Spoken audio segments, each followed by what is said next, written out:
प्रतिक्रिया आली, आपण पाहूयात त्या काय म्हणतायत. पार्थ पवारांवर कारवाई झाल्यानंतर आता पार्थ पवार प्रकरणामध्ये कारवाईचा बडगा जो आहे तो उगारला जातोय. या सगळ्या विषयासंदर्भामध्ये आपण रुपाली ठोंबरेंशी बोलणार आहोत. रुपाली ठोंबरे आपल्यासोबत आहेत. खरं तर या संपूर्ण प्रकरणामध्ये तुम्ही कसं पाहताय, ज्या पद्धतीने कारवाई होते, तहसीलदार देखील निलंबित झाले. मुळामध्ये तहसीलदारावर कुठल्या प्रकरणात कारवाई झाली मला अजूनही अद्याप माहिती नाहीये. आणि तुम्ही जो विषय सांगतात त्याचा एखादा पेपर जर तुमच्याकडे निलेशजी असेल तर मला दाखवा, म्हणजे ऍटलिस्ट तो पेपर डोळ्यांनी बघून मी त्याच्यावर बोलू शकेल.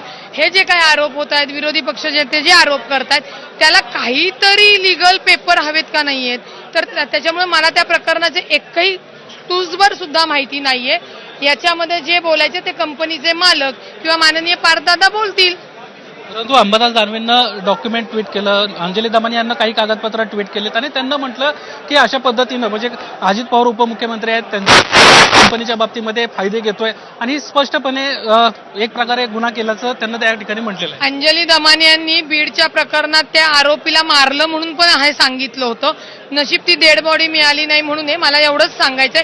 त्यांनी जे काही पेपर दिलेले तेही पेपर मी बघितलेले नाहीयेत. ते खरेत का खोटेत हे ठरवण्या इतकं मला वाचायला तर पाहिजे.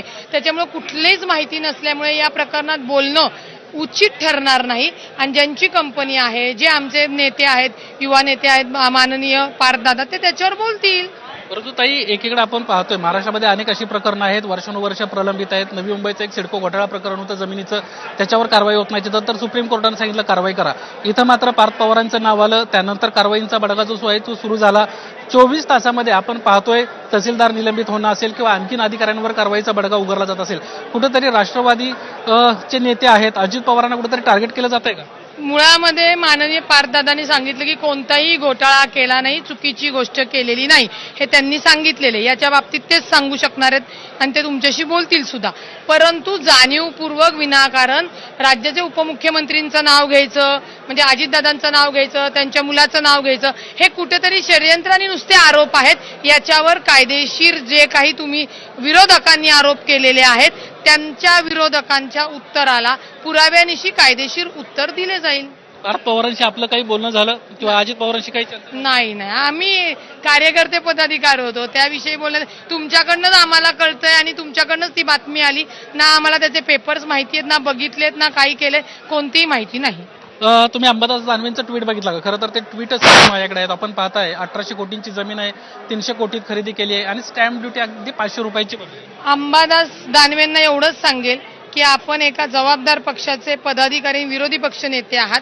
थोडी जरा काय कागदपत्री जर माहिती घेतली तर दानवेंना पण उपरीती येऊ शकेल की आपण जे बोललेलं आहे ते योग्य का अयोग्य. पुणे महानगरपालिकेची एक महत्वाची जबाबदारी तुमच्याकडे पक्षाची. पुणे महानगरपालिकेमध्ये भाजप विरुद्ध राष्ट्रवादी असं चित्र सध्या असताना एक प्रकारे एकीकडे मोठ्या प्रमाणात कारवाई, दुसरीकडे पुणे महानगरपालिका, कुठेतरी तुम्हाला एक संबंध वाटत नाही? निश्चित असू शकतील, त्याची आम्ही माहिती घेतो आणि तसे असेल तर त्याच्या पुढचे माननीय अजितदादा जसे आदेश देतील तसं आम्ही करू. महानगरपालिका निवडणुकांच्या तोंडावर अशा पद्धतीची कारवाई करण्यात आल्यामुळं कुठेतरी राष्ट्रवादीची अडचण वाढवणं आणि कुठेतरी भाजपसाठी एक मोकळ्या पद्धतीचं वातावरण तयार करून घेण्याचा कितीही कुणीही कशीही अडचण आणली तरी स्थानिक स्वराज्यामध्ये माननीय अजितदादांचं लोकांशी असलेली नाळ, त्यांचं असलेलं काम हे अत्यंत भक्कमपणे आहे. आणि आता राजकारणात हा ट्रेंड आलेला आहे. निवडणुका आले की याला गाड त्याला गाड, ह्याचं प्रकरण काढतात, त्यातनं काय निघेल खरं आहे खोटं माहित नाही, परंतु बदनामी करण्याचं षडयंत्र असतं.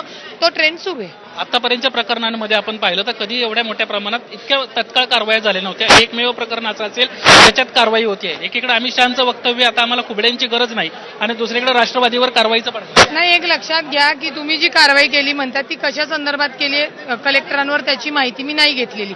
त्याच्यामुळे ती कशावरनं केली आहे, कुठल्यावरनं केली आहे, किंवा असा जो काही ज्यांनी आरोप केलाय त्याच्यामध्ये एक सक्षम सरकार म्हणून माननीय अजितदादांनी सुद्धा सांगितलं असेल की त्यांच्यावरती माहिती घ्या किंवा सूचना घ्या, त्याच्यावरनं असू शकतं.